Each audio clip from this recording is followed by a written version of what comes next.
Couple things. One, before we get completely started is number one, Trish and I truly have a powerful story just on God's healing, forgiveness, love, grace, mercy.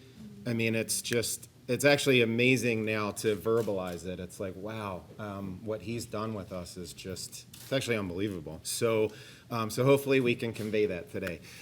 Secondly is, Trish and I have a lot going on with the 7 kids. I'd love to say that we live out on like a little farm somewhere, and that our kids are homeschooled, and that we don't have a ton going on. But unfortunately, that's not the case. So they're all athletes somehow, and they're all playing sports and multiple sports per season. So our little guy's down in New Jersey right now. Another one's driving himself down to Maryland right now, and the other ones have games and stuff like that. So Tricia takes care of all of this. I'm just along for the ride, and she organizes everything, so that has been wonderful too. So anyway, the reason why we're here, honestly, is because I feel very, very passionate about a lot of things after what God's done with us in our lives, and all of our pregnancy resource centers are wonderful, or most of them, almost all of them are wonderful. Baby's Breath is the best pregnancy center that I've come across yet. I'm telling you that genuinely. That's why we're here. I'm so thankful that through Mike and Lisanne Castagno that we connected with Karen, and now we're a part of. All of you who do this work are incredible, namely because it's not about money, it's about the mission. For me, that's so important, so important. When Jesus called the apostles, he didn't pay them and he didn't charge them. So that to me, I mean, I don't want to offend anyone, in outside circles, but that to me is our gospel. So the fact that you're doing this, I was like, oh my gosh, you don't even know how many people I've told. I found the best pregnancy resource center in our entire area. And I'm like, this model is scalable. This thing could go nationally or internationally if it wants or needs to. So anyway, that's been my new drum that I'm working on. So thank you, Karen. Yeah, and I'm so thankful. God's so wonderful. He connects me with all the best people. So we're going to dive in and get started. We're going to take this in 4 parts, so hopefully we keep your attention the whole time. First part is I want to teach something because I just think that's important. Second part is we want to tell you, share a little bit of our journey, how we messed everything up for the first 10 years we were together. Because Tricia and I dated beginning at 15 years old. And we dated for the first 10 years, and we've been married for the last 20. The first 10 years were an absolute monumental disaster. And these last 20 have been beautiful. So then that'll be the third part. The third part is we'll focus on the beauty. And then the last part is we'll just quick give you guys 10 points that maybe are helpful for all of us here, especially in parenting, raising other children up in the faith, and and how we live it out on a daily basis. And by no means are we perfect. I wouldn't even say that we're experts on any of this. It's just that we try every day, and we're working at it, and I think that's the most important part. And most of you can, that resonates and you understand. So lastly, if I do most of the talking, believe me, it's not because I'm the boss, because she is the boss of our family and has been since we're 15 years old. She's been bossing me around. It's just that Tricia by trade is a nurse. So when it comes to one-on-one or small groups or Q&A at the end, then that's her wheelhouse. For me, I just happen to have a background, in training and public speaking and recruiting and stuff like that. So I don't mind doing this at all. I would do this in front of the smallest or largest audience. It doesn't matter to me. So if I talk a lot, it's just, yeah. And she allows me to, so that's good. All right. So any questions before we get rolling?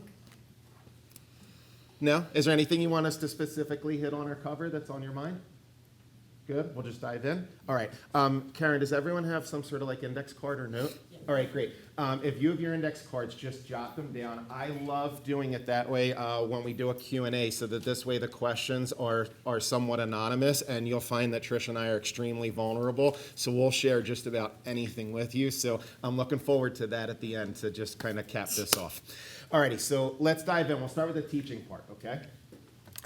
Someone far more brilliant than I am, or far more brilliant than I will ever be, Monsignor Brian Bransfield taught this, and when he taught this, it made so much sense to me. So there have been 3 revolutions that have happened in the last 100 years. You ever are contemplating or wake up in the morning and just kind of wonder like who you are, right? How you got to where you are. Maybe I'm weird, but I do that. And what I realized was Monsignor Brian Bransfield hit the nail right on the head. That was my default position. That's like my default Pete when I wake up in the morning, and I didn't even realize it. So it's because of these three revolutions. First revolution that happened in the last 100 years is the Industrial Revolution, okay? What came out of the Industrial Revolution? Machine. Yes. And what did that teach us how to do? Be lazier. Work the machine. Work the machines. Mass production. Efficiency. Pete? Took the father out of the home. Yes. It absolutely took the father out of the home. 100%. Mass production, Maybe by design. Right. mass production. Mass production, absolutely. So, Family out of the fields. yes. Moved everybody to the city. Yep. Because we have to be close to that factory where that assembly line is going to be so we can mass produce this Ford Model T car and make however many of them, right? And now we can make lots and lots of money. And this is an apparent good because you now have work, because now we're in the city and now I can show up to that factory as I'm being ripped away from the family, right? So there's an apparent good that's there. And then I have to travel, and then I'm away from my family on these business trips, and who knows what goes on when I'm away from my family. And fast forward, and here we are, whatever, 100 years later. However, what the important piece there is, what we learn how to do, as Monsignor Brian Bransfield says, is acquire. That was if you were to sum it up in one word, what was the Industrial Revolution? Acquire. Now let's fast forward a little bit. Second revolution, the sexual revolution. What did the sexual revolution teach us? To destroy marriage. Yes, that was a result. That- Women or men? yeah, if you feel that way.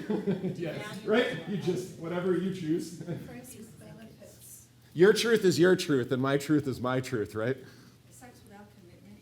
Sex without commitment. The whole mindset of, what did I just say? Friends with benefits.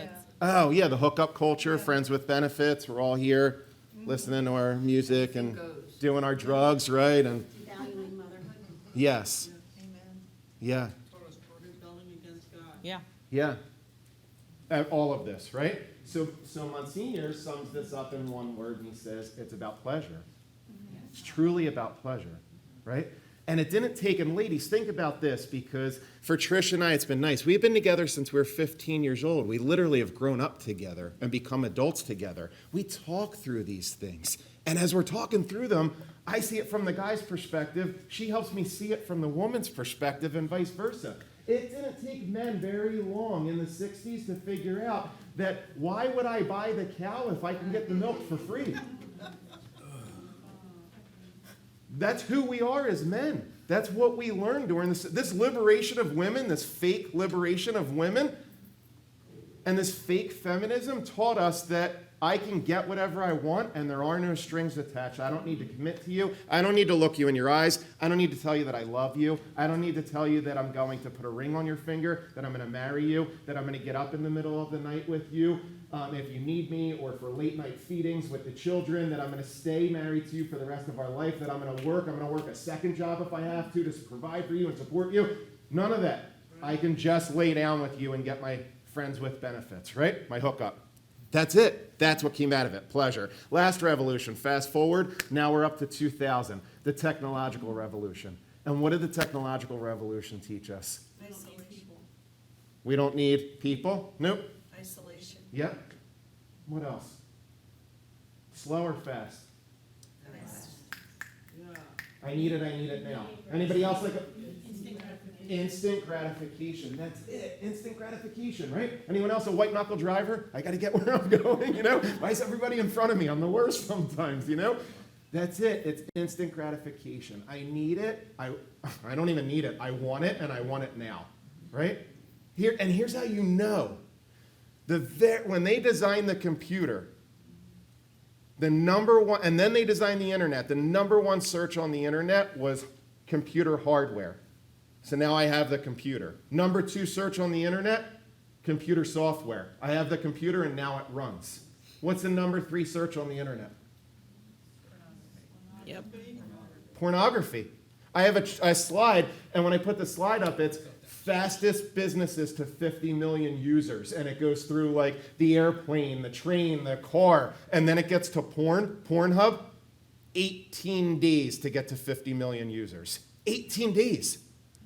That's the technological revolution. And now that we're all walking around with these, and our children or grandchildren are walking around with these, they're walking around with it in their pockets at all times, and they have access to it all times of the day. And it's unfortunate, but that's who we've become as a culture. So if we sum that up in one word, technological revolution, quickly, right? Speed, quickly. So now what I recognized was our default position when we wake up in the morning is acquire pleasure quickly.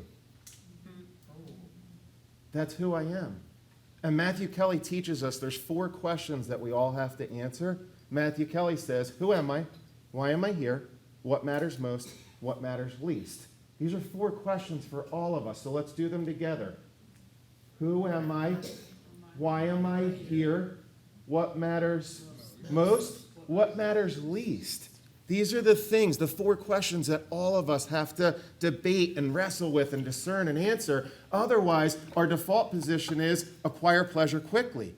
So what Tricia and I, as we go into the next 20 years after that messy first 10 years is, God gave us the ability to take that and flip that on its head and say, no, you know what? That's the world's way, and we tried the world's way. We did everything the world told us was going to make us happy, and it didn't make us happy at all. We weren't happy. We were empty. And we didn't need to go find somebody new to go find happiness. We were able to do it with each other. We just needed God to be a part of this so that we could flip it. Right? So we'll get there in a second, but in order to flip it, Monsignor says, how about the opposite of acquire? Maybe is to give. Right? To give. Instead of pleasure, giving pleasure, what if it's love instead of pleasure? A lot of people think the opposite of love is hate, but what's the true opposite of love? Indifference. Taking. Right? Lust. Use. These are the true opposites of love. The true opposite of love is to take from someone else rather than to make ourselves, as Pope John Paul would teach, a gift of self. That's the true opposite of love. Not hate, but lust and use of the other individual.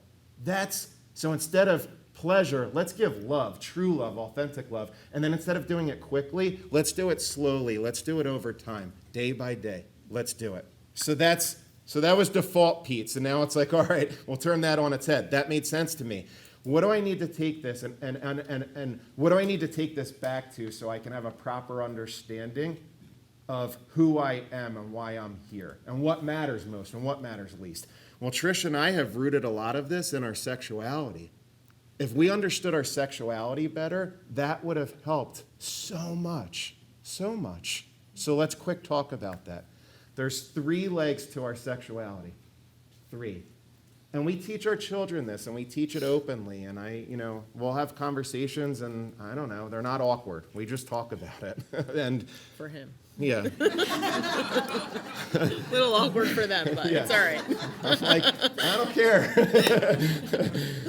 And I'm like, honey, you talk to our daughters. We have 4 boys and 3 girls, by the way. The oldest 2 are boys, so I've been tasked with them a lot of times. So I'll be driving around with them to baseball, and it's like, all right, guys, you're like 12 and 13 years old. Tell me what you know. Tell me what you don't know, because I need to know what you know so I can know whether I need to spoon feed you. They know way more than they're supposed to know. Way more because of the culture, right? So I was teaching them things at 12 and 13 that I thought I could wait until they were 14 or 15. But this is a lot of it right here. Our sexuality. Our sexuality, and this isn't just for us, this is when you're having your conversations with everyone we're serving. Our sexuality is a 3-legged stool. If you take any leg out of a 3-legged stool, what happens to it? If we're sitting on top of that 3-legged stool, what happens to us? We fall. That's what happened to Tricia and I.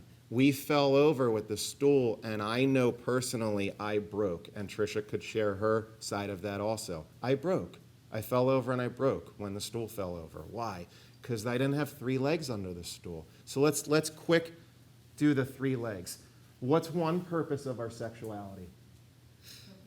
Children. Yeah, especially for those of us. Now, I mean, look, an alien comes here, so we don't even need God for that one. An alien comes here from another planet, and they're trying to assign purpose to things, right? What's the purpose of chair? Sit. What's the purpose of tabletop? Eat.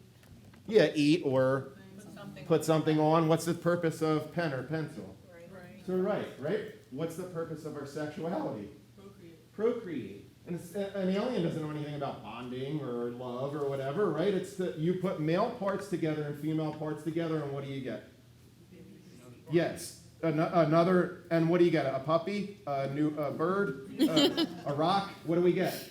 Baby. A baby human, one of us, right? So this is one of our purposes of our sexuality is to procreate. For those of us who believe in God, it makes perfect sense, right? Go forth and multiply. He wants us to do this. And he attaches pleasure to it, which we'll get to in a second, right? But he wants us to do this. Go forth and multiply. Because if Adam and Eve didn't do this, what would have happened to humanity? We would not exist. So I don't even need to go any further into that whole conversation. If you put 2 female parts together, does it make a new human being? If you put 2 male parts together, does it make a new human being? No, but when we put male and female together, it makes a new human. That's one of the purposes of our sexuality. Ignoring it doesn't make it go away. It's kind of like gravity. You can ignore gravity, but either way, it still exists if I were to drop something, right? No matter what. That's part of it. Second piece to our sexuality. What's the second leg? Intimacy, absolutely. When we're intimate with someone else sexually, we're bonding. We're bonding with that person. That's that expression of love. And we can go very, very deep into that one, but for these purposes, we'll just stop there for purpose of time, is we're bonding with each other. Now, did God want this bonding to happen outside of marriage or inside of marriage? Inside, because those of us who understand what the love drug is, oxytocin, right? Oxytocin is released when we're being sexually intimate. Now, I'm not a doctor or scientist or anything, but my understanding is that oxytocin is released for men when we're being intimate with a female and no other time. My understanding is that for women, it's released when they're being intimate or when they're giving childbirth or breastfeeding.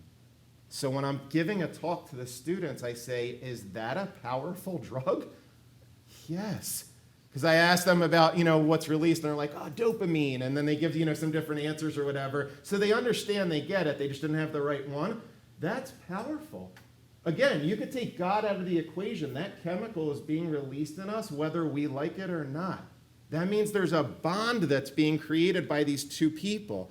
To pretend like that bond isn't happening is just ignoring science.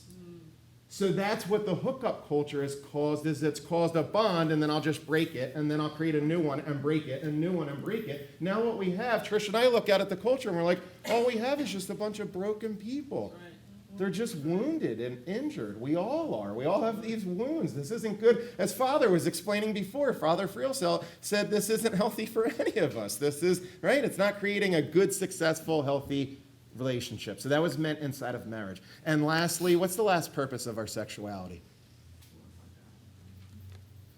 So we have 3 legs. First one, create new life. Second one is we're going to bond, we're going to grow a deeper, literally, the union, right? Theology of the body, Pope John Paul II. Third one. What's the last one? It's actually simple. It's not very heady at all. Huh? No, this one literally is not. You don't have to think much about this one. Thank you. Yeah. Yes, thank you. Pleasure. God attached. It's okay. It's totally okay. And I think it's okay if we teach young people this too. Pleasure. Let's stop tiptoeing around it and dancing around it. Pleasure. It's like literally the best feeling that we have probably in the world, right? It's way better than pizza or chocolate. And I love chocolate. Okay? Pleasure. It's okay. We're human beings. Why is it okay? Because God made it. And he made it beautiful. And if God made it, then it's good. Right? He attached pleasure to things he wants us to do. Does God want us to sleep? Yes. Yes. Did he attach pleasure to it? Who likes to sleep in, especially when there's like a weekend or we don't have anything tomorrow morning? Yes, he attached pleasure to it. How about eating our favorite foods? Yeah, attach pleasure to it. Why? He needs us to nourish ourselves. So he attaches pleasure to this because he wants us to do this. So that's a good thing. That's normal. He just wants us to do it inside of marriage so we can bond and be open to life, as Father Friel was explaining. That's it. And then it makes it very simple. However, so now let's talk about when we don't have all three legs under our three-legged stool, what does that look like? What's that look like lived out? And what it looks like is a disaster because we tried it and it didn't work. So Tricia and I met when we were 15 years old, and if you want to jump in, feel free. You jump in at any point. We met when we were 15.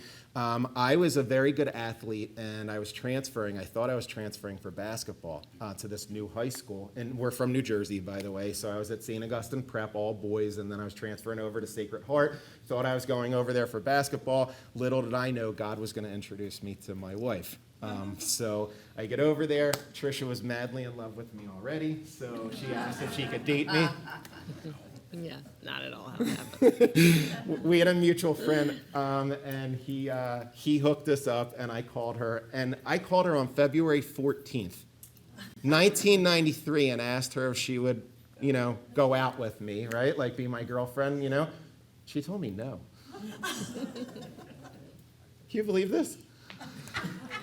I was stunned myself. So I called He back. still talks about it. He was stunned. Like, what happened there, One of our girls at Archbishop Carroll said, you called her on the phone and asked her? There's your first problem, And I was like, good. I was like, good for you. You hold them to a standard. They have to ask you in person if they want to date you, right? I was like, all right, these kids are getting it. All right, so I call her back a week later because I was still intimidated. Mm-hmm. And when I called back a week later, she said yes. So we started dating February 21st, 1993. We just celebrated our 30th anniversary of dating. And God loves us so much that he actually gave us one of our children on our dating anniversary. Our daughter Alyssa, who's 15, she's our third. She was born on our dating anniversary. It was just another little way where God's like, I love you guys. I absolutely love you. And I want to remind you. And so here we are, but one of the traps we fell into is as we're starting to date and fall in love, and there's all these pressures we're dealing with, and locker room talk for the guys, and who's doing what with the girls, and all that kind of stuff, and Tricia could speak to her side, but we wind up being intimate with each other. Well, at the time, Tricia was on the contraceptive pill, and she was put on the contraceptive pill by a doctor long before I ever met her because she had cysts on her ovaries, and you know what right? Beth from the Gianna Center could tell us just about better than anyone how this whole thing works, right? Oh, young girl? Yeah, let's put you on the contraceptive pill. Mom, who's trusting the doctor, what does mom say? Yeah, okay, you're the doctor, we're trusting your lead here, and that's what's going on in our world and has been going on for decades, and now we just launched people onto a lifestyle without even realizing. And that's why we believe that's the core to all of this. When I opened up Humane Vitae for the first time and read it as an adult, I was like, oh man, it was like the dots connected. How did he know? How did he know? So prophetic. So anyway, for me as a guy, again, remember what I was saying about the sexual revolution. If I can get the milk for free, I don't have to pay for the cow. I figure I can seek pleasure and there are no consequences. So if I can seek pleasure and there are no consequences, green light, let's go for it. However, that's not true because about a year and a half later, Tricia calls me on the phone. I still remember this and I'll never forget it. I was sitting on my parents' bed. It was old school with the phones. And I was on my mom and dad's bed. I ran them there to answer the phone when it was ringing. And Tricia says, Pete, I'm late. And what was I'm late? Yep. And that was that. And me not being a man at the time and just being a boy, which is why I love going into our schools and speaking so I can help our young men to start to grow into young men. And I tell the girls, if you give these boys what they want, they're never going to grow up. They're going to be boys forever. The way you turn a boy into a young man is you tell them no. Because now they actually have to earn something and commit to you, right? So this is a two-way street. Proverbs 27:17, iron sharpens iron. Men, we get a chance to make ladies better ladies, hopefully, by loving them. Ladies, you get a chance to make us better men by being tough on us, right? And forcing us to step up and be who we're meant to be, a leader, a protector, right? So, and a provider. So, well, when Tricia says that, being a boy, I repeated what I heard everybody say. And everybody down the shore next to Atlantic City said, if your girl gets pregnant, you just get it taken care of. I didn't even know what get it taken care of meant. So I take Tricia to a Planned Parenthood in Atlantic City. Such a painful memory. To this day, we still have no idea where it was or is. In the state of New Jersey, whose laws are even worse than Pennsylvania, you can't get a Tylenol at school without your parents' consent. But if I have my $500 cash, I'm allowed to take my 17-year-old girlfriend to a Planned Parenthood with no parental consent. And that's what happened. And we could talk with you about that experience as much as you would like, or ask us anything you would like. The only thing I can tell you is that I saw a look on Tricia's face when she walked out of there that I had never seen up until that point, and I have never seen it since then. And that causes me a lot of pain in my heart, because I had an opportunity to be a man in that moment, and I think both of us were afraid, and we needed to take a stand for each other, and we didn't, and I put a lot of that on me, because that's my job as a man. So anyhow, we never told our parents. It was just a secret between us. We walked out of there extremely broken. With the March for Life, we spoke down in Washington at Life Fest, and we put our name and number up on the screen at the end of it. You know, if anybody, the amount of people that have reached out since then is unbelievable. So first of all, I just want to say, doing what you do, just being there for people want information, they want to know things. So it's wonderful what you're doing. But a girl, 26 years old from South Carolina, reached out after that, and she just wanted to know if we could chat a little bit on the phone. She runs like a youth group down there. She really has this passion for young people, and so I spoke with her yesterday, and it's funny because you learn new stuff every day, right? You learn from people you don't even know you're going to learn from. And in speaking with her, I was telling her a little bit more about our story, and I said to her, when we walked out of there, we were different, and we didn't even know we were different. Our relationship was wonderful, right? We loved each other. We were having this great time. We're young. We're doing everything, but it was so unhealthy, and we didn't know that. And then when we walked out of there, we were so much closer, but so much more broken, and we had no idea. And she said to me, well, how what do you mean by that? And I said, we came out of there and something just didn't feel right, but there was nothing that changed after. The only thing that changed was, well, now we can keep doing everything that we're doing, and we'll just go back there because this was an easy fix, because the one thing that we thought that would have been a problem, that we just had it fixed. And that led us down this whole road. We ended up graduating high school. We went to college. We were, doing the typical college thing, hanging out, partying. I mean, school was very important to me. I did well in school. Pete wasn't really a big school guy, but whatever. I kept him in line. We did our thing, and then here we are. We broke up in high school. We broke up in college once. We're still together. We're still doing our thing, and then here we are, summer after senior year in college, or junior year of college, and I'm pregnant again. And I'm like, oh my gosh, what the heck? I can't believe this. We're doing everything we're supposed to be doing not to get pregnant, but here I am, and we're in the same situation. And this time we were like, you know what? We're going to tell our parents. We're not doing this again, because one thing that we were living with this lie, you know what I mean? Nobody knew. You looked at us and we were like this great couple, right? We're in school. We're going to graduate. We're doing wonderful. And So we called my parents, or I called my parents, and, immediately, I don't fault them for it because people aren't educated. I mean, we had that abortion in high school, and I didn't even know what I did. I had no idea. People didn't know back then, right? You just it's not thrown in our faces like it is today. I mean, abortion's like just a regular word today. We didn't know it back then. So, immediately my parents are nervous. They're scared. I'm the oldest. They're like, you're about to graduate. It's your last year in nursing school. Oh my gosh, this is going to totally ruin your life. You're either on your own or, this is what you got to do.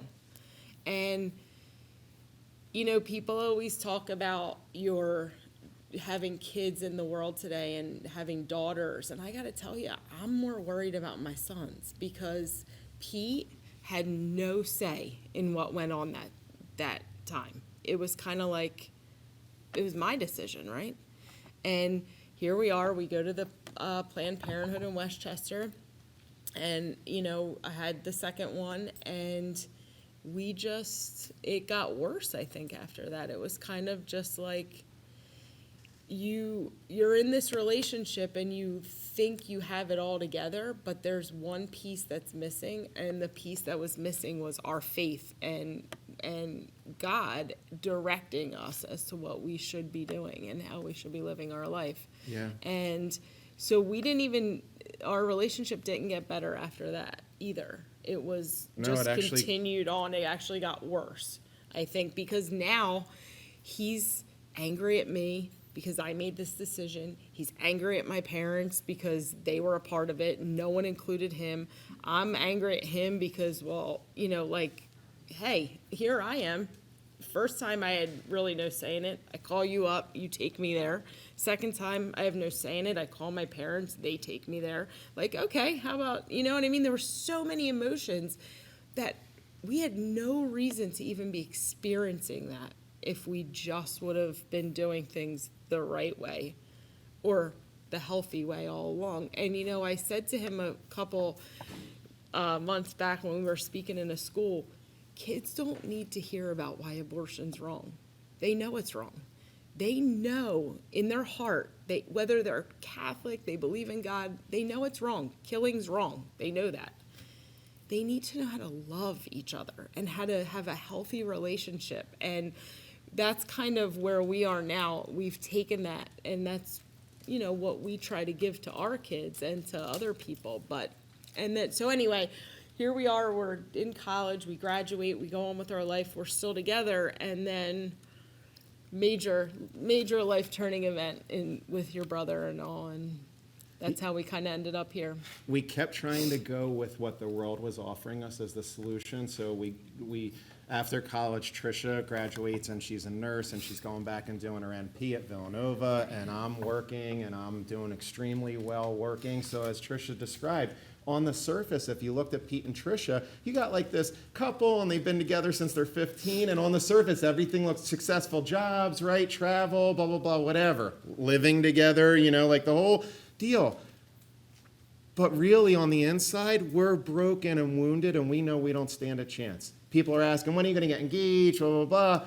It's not that we don't want to. I loved her and she loved me, but we knew, or at least I knew in my heart of hearts, that if we got engaged and got married, we didn't stand a chance. If 50% of marriages end up in divorce, and almost 70% if you cohabitate, and now we have this post-abortive situation, right? And all this upset and hurt and anger and bitterness and resentment and all that, we don't stand a chance. I don't know what the percentage is, but we got to be 90% that we're going to wind up divorced. So I don't want to go that next step, and then here comes God. All he needed was that little crack in the door, and here he comes. And it's enough, you two, right? Grabs us. My brother, and it's unfortunate because what he had to do to get our attention, but nonetheless, that's how he did it. My brother gets diagnosed with cancer, so we're 25 years old-ish. My mom gets diagnosed with the same exact cancer a year later. So I have my brother in one hospital and my mom in another, and neither one of them are doing well, and I might lose both of them. I'm now searching for real truth and answers, and what my job is going to pay me or what trip they're going to take me on, or if Trish and I go out and party one night or something. None of that is going to solve this hole I have inside. So as Matthew Kelly describes, we have this God-sized hole inside of us, and you can try and pour anything in it you want to pour in it, but it's not going to fill up that God-sized hole. Well, I finally went back to God. I didn't go back to church. I went back to God. And I think what's important to know too is, like when I was talking to Lily yesterday, both grew up Catholic. Catholic, like, we went to church on Sunday, we got our communion, our parents had priest friends, they would come over for dinner, we got our sacraments, he was an altar boy, like that Catholic. But exactly. But we Thank you, Deacon. didn't take it wasn't outside of Catholic school or the church. You know what I mean? It was kind of just like what we did, because if not, we're going to go to hell. So you have to go to church on Sunday because then it's a sin. But if you miss church on Sunday, you didn't go to confession, because that was like, what was that sacrament? That was like the one that you got like, nobody Yeah, even that one in thought that second was grade. really a sacrament. So, and I continued all through, high school, college. I went to church when I was at school at Villanova. I went, they had 10 o'clock mass for the students. But Pete really wasn't so much going to church.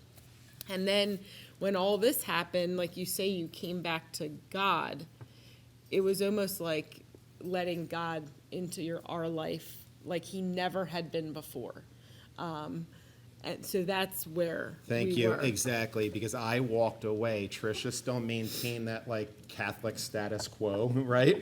And I completely walked away. And when I came back to God, I came back very, very docile and humble. And it was a full-on, God, you take over, because I tried the world my way, and I am like hurt and broken and empty. And I was like, you take the wheel, I'm in the passenger seat. So when I started down this road, something interesting happened, and we're at Sunday night dinner at my mom and dad's, and when we're there, we're at that stage where everyone's asking when we're getting engaged and all that. So Tricia's out in the kitchen talking with the family, and I'm sitting with my brother, and my brother is losing his battle with cancer. He's got one eye and 11 tumors in his head, and he's about 40 pounds less than normal, and he's looking at me in my eye. Looking at me in my eyes with his eye, and he says, Petey, you love Tricia, don't you? And I'm like, yeah, I love her. Why, Mikey? And he said, well, why don't you give her a ring already and marry her? He understood, and I didn't. And that's what Tricia was describing, is we were raised with the rules. We weren't raised with the relationship. We knew about Jesus. We didn't know Jesus. And that is the difference. That's the difference for all of us. And I'll fast forward here a little bit and tell you guys a really beautiful story so that I don't miss that. Is after that, I'm like, I have to love her differently. So 4 Greek loves, right? I need to learn this.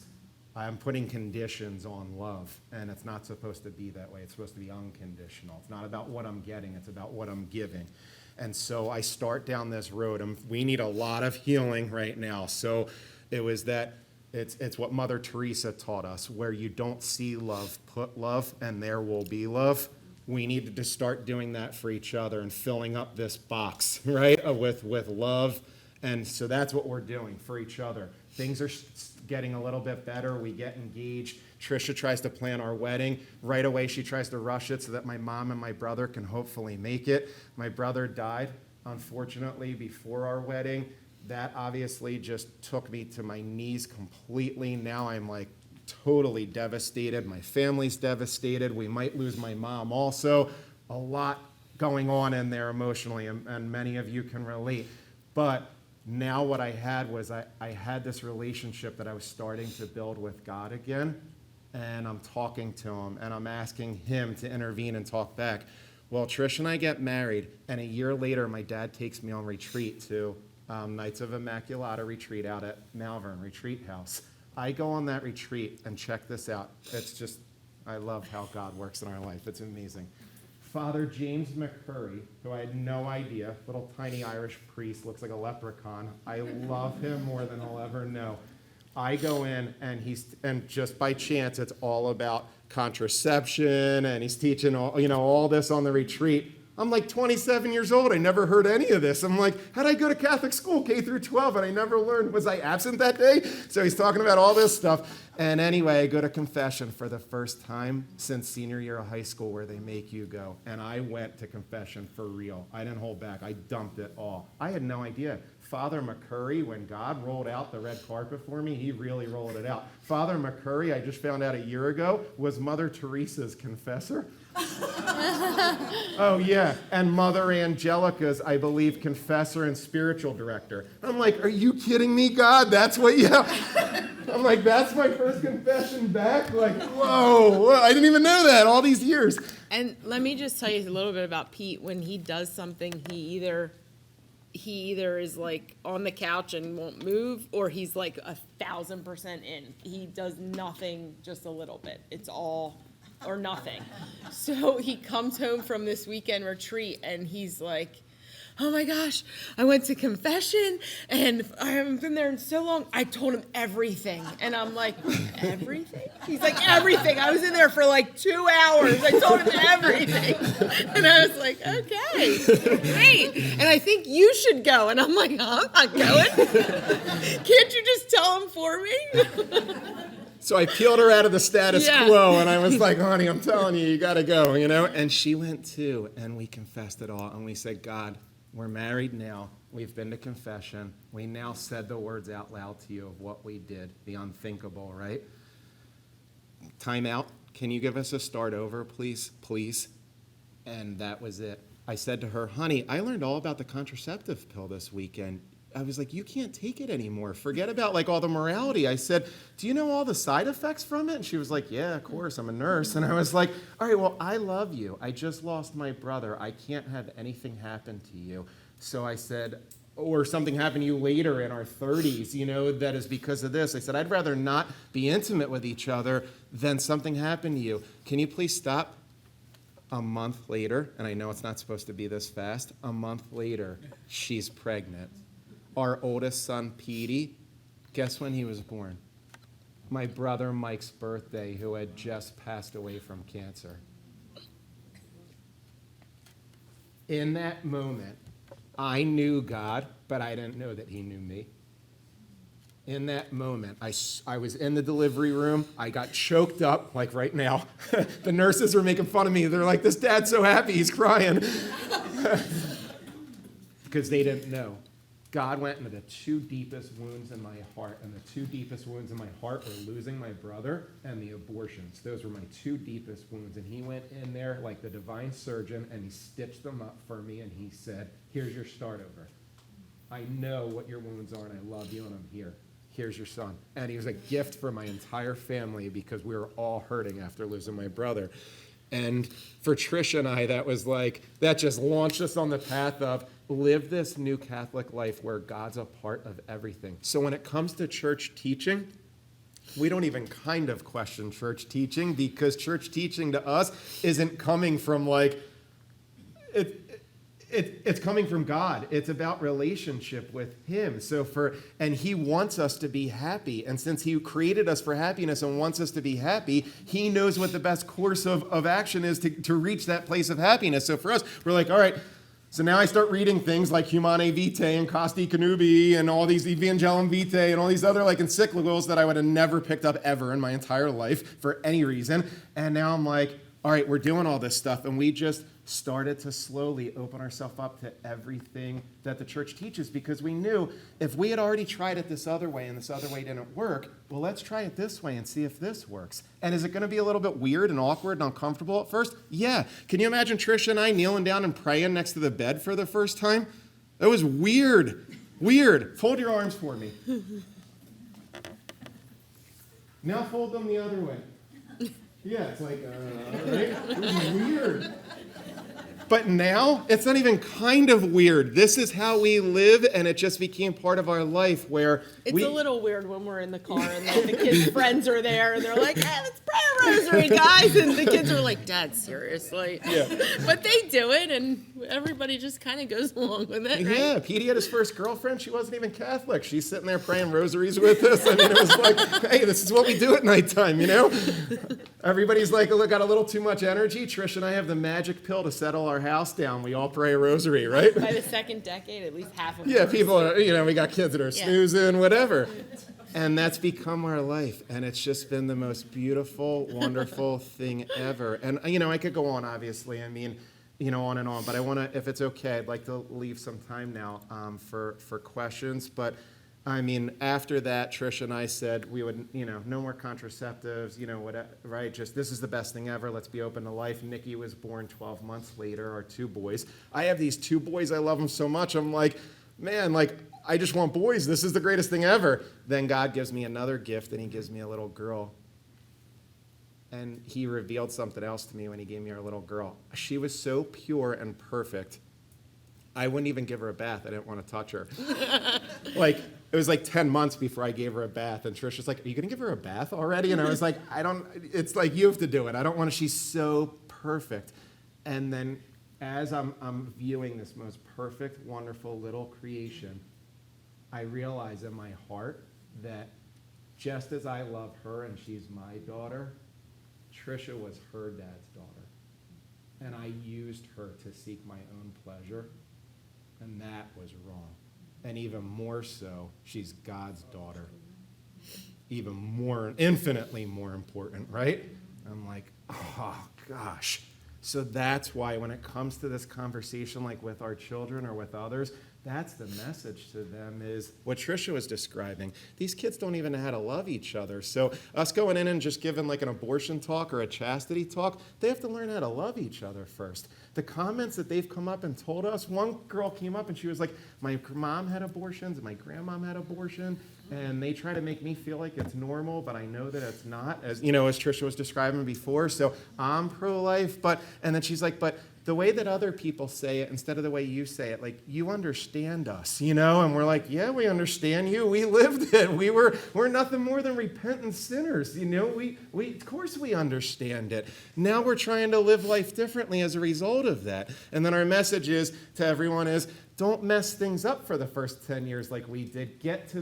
Don't wait until your late 20s to get to the good part. Just start the good part now. So when we see young girls who are beautiful and totally just fun and sociable, like Castagno's daughters, they're just the greatest little girls. We're or young women now, we're like, that's what we want our children to be like. You are just these great people, but you also have a relationship with God, and he's part of your life too, and that's hopefully going to form your relationships with others. And whether that's a single life, whether that's a married life, whether that's a vocation within the church, we all need this inside of us first before we move forward.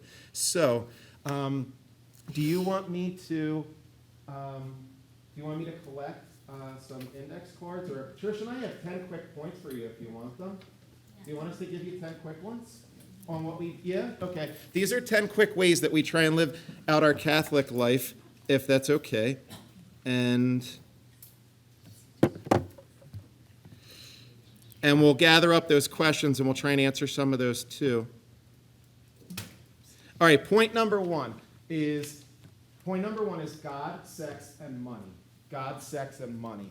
These are 3 things that we all have to get in line in our lives in order for our lives to unfold the way that we would like them to. So answering, who God is and all, super important. Allowing God to come in every single room of our household, not just the kitchen and the family room, but allowing him to be a part of the bedroom too, which is why we love teaching marriage prep and teaching young couples, how we can allow him to be part of the bedroom. Love that. And then money. He has to be the Lord of our money too, which is, again, why I love A Baby's Breath and what we're doing here. Because if money is always going to try and draw us into an area that God doesn't want us, and we have to not be a slave to money. Of course, we need money. We all need money in order to live and function. But if we can get these 3 things in order, God, sex, and money, that is going to be a powerful, powerful conclusion, right? The story's going to end well. Sorry. Confession. Yeah. Confession. I mean, I don't know what else to say other than, like I said, it's the forgotten sacrament. You go in 2nd grade and then you don't go again, ever. Really.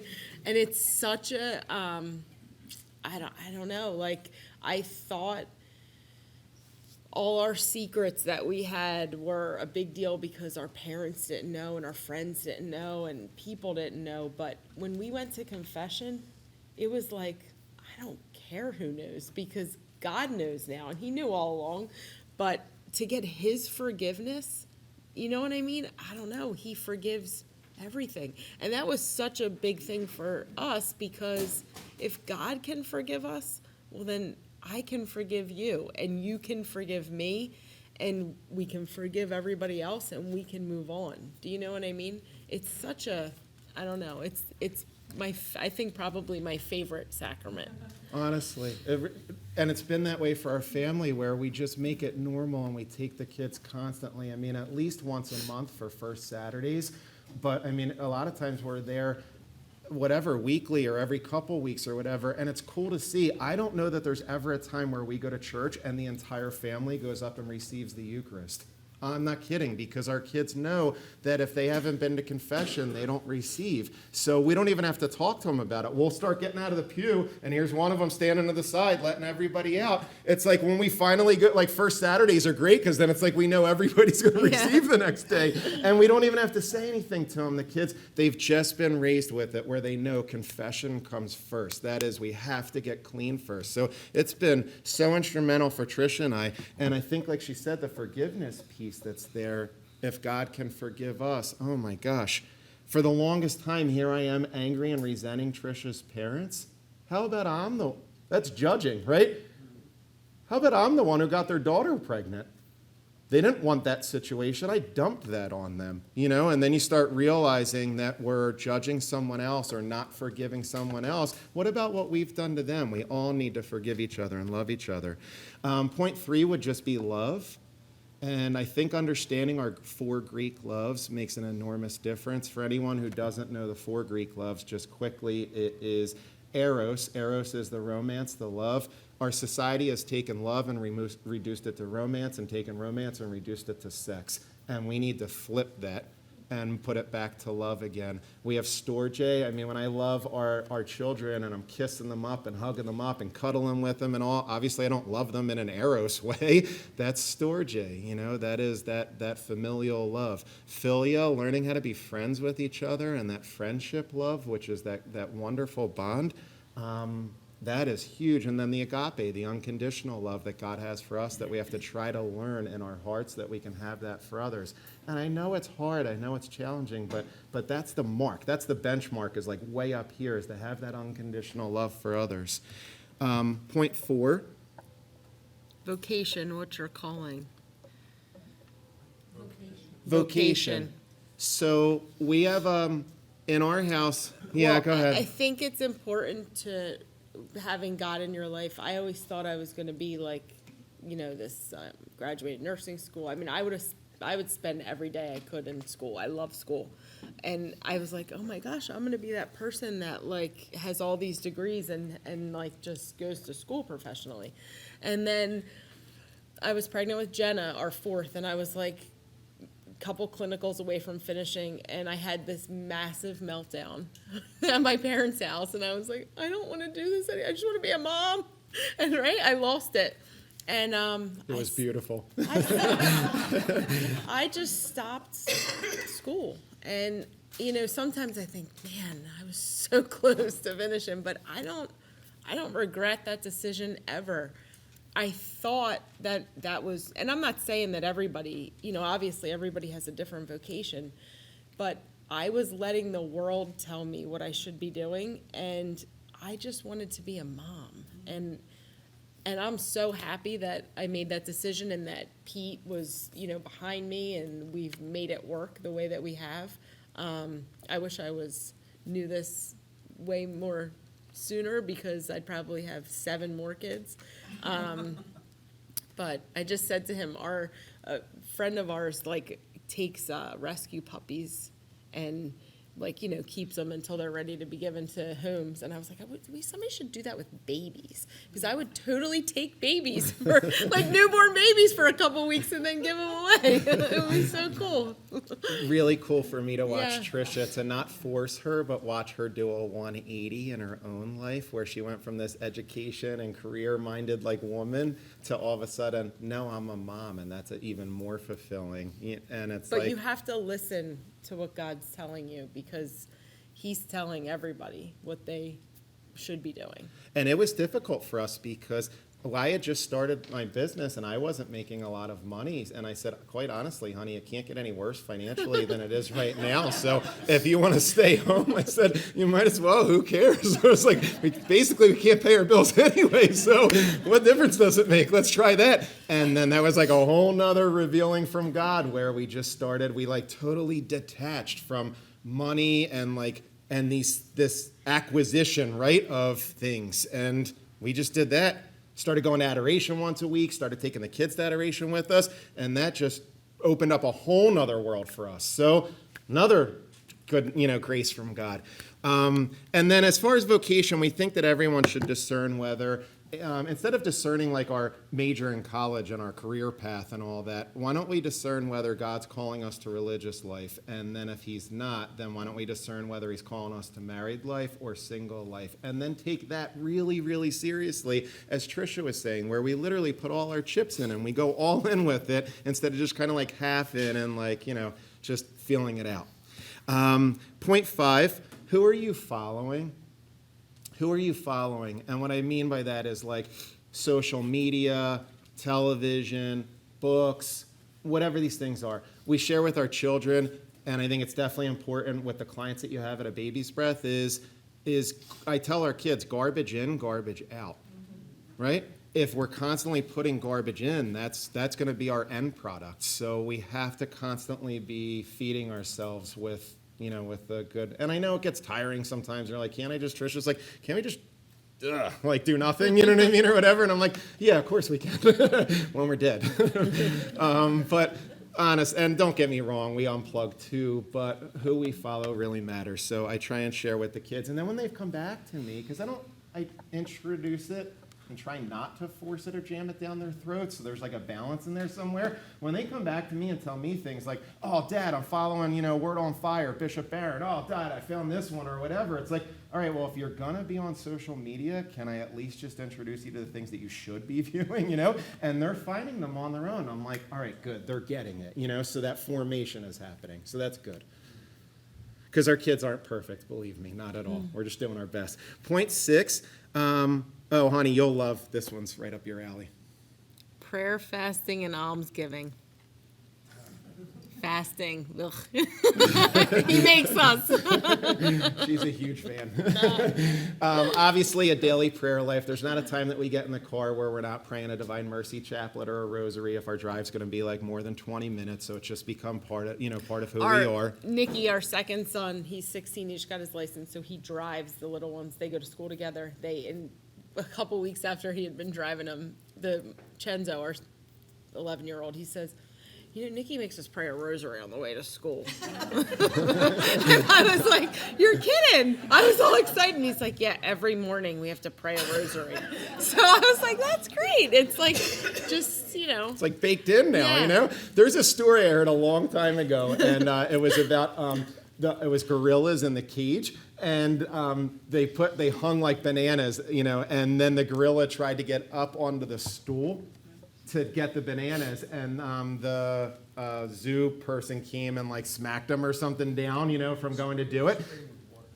Oh, sprayed him with water? Oh, yeah, you know the story then, Deacon. And then they put another gorilla into the cage, and when they put I'm assuming it's the same study, when they put the next gorilla into the cage and that gorilla tried to go up on the stool to get the bananas, then the first gorilla sprayed that one with water. Or hit them with, and I was like, that makes sense. You can, right? We're human beings. We're trainable. So let's train ourselves in the right ways, and that's kind of what happened with our daily prayer life. And honestly, it's not perfect. I'd love to tell you that like our kids are lined up on their knees, and we're all like praying the rosary at nighttime, and and all that, and everyone has their veils on. It's not even kind of that way. Like Tricia said, sometimes somebody's like on the second decade. Sometimes it's me. It's okay. We're at least praying together as a family. Yeah. Don't recline back in the chair. They're like, how can we have to pray the rosary? Daddy falls asleep every time.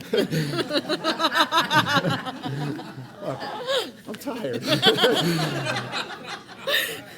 Fasting.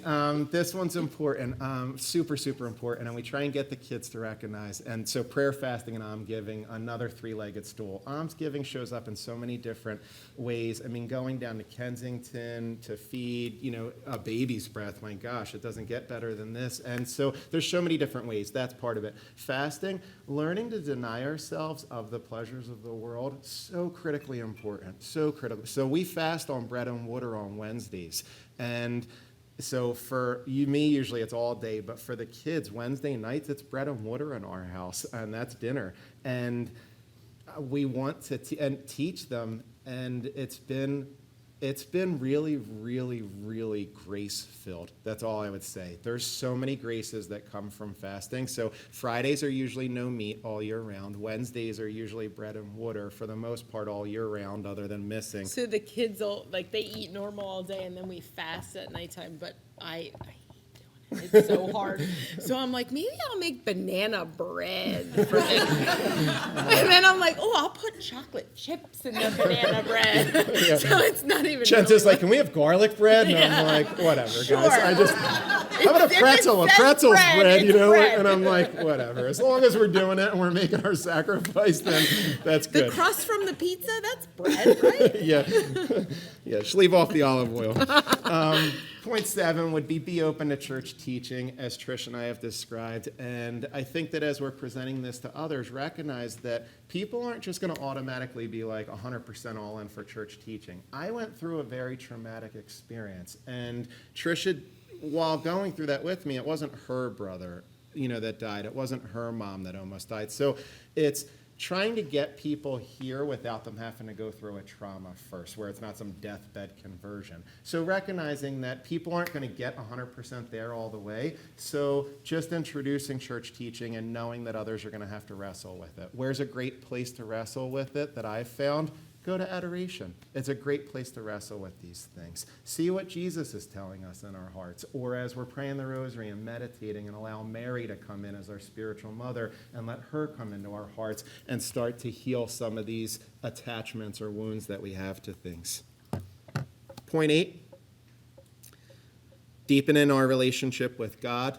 We know how to do this, obviously. It's what we're talking about, deepening that relationship with God is making that relationship a daily thing, where that relationship is like a box. You can take out of the box whenever you want to, but as soon as the box is empty, that's when the relationship is over. So making sure that God's not the only one filling the box for us, that we're actually filling the box too for him, and making, this giving and of ourselves a part of our relationship with him. Point 9, honey. Heal your heart. We all have wounds. Yeah. Yeah. Only God does that. Yeah, there's... And I'm not kidding. I told this girl yesterday, I'm telling you, this conversation yesterday I had with her was wonderful for me. We see it every day in our life. There's something.